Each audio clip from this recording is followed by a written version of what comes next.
চাচারে জিগাইছিলাম ভোটটা দিবেন কোনখানে,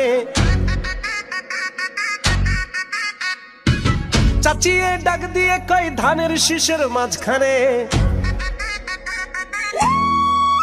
ঘরে বাইরে সবার মুখে একই কথা শুনতে পাই, পাবনা 3 আসনেতে জিতবে মোদের তুহিন ভাই। তুহিন ভাইয়ের পক্ষ থেকে ধানের শীষে ভোট চায়,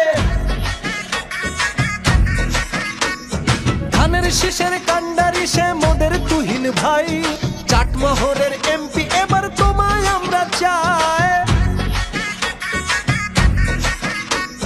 ধানের শীষের কান্ডারি সে মোদের তুহিন ভাই। ভাঙ্গুরা আর ফরিদপুরের এমপি তোমায় চায়। দাদারে জিগাইছিলাম ভোটটা দিবেন কোনখানে, দাদি ওই ডাক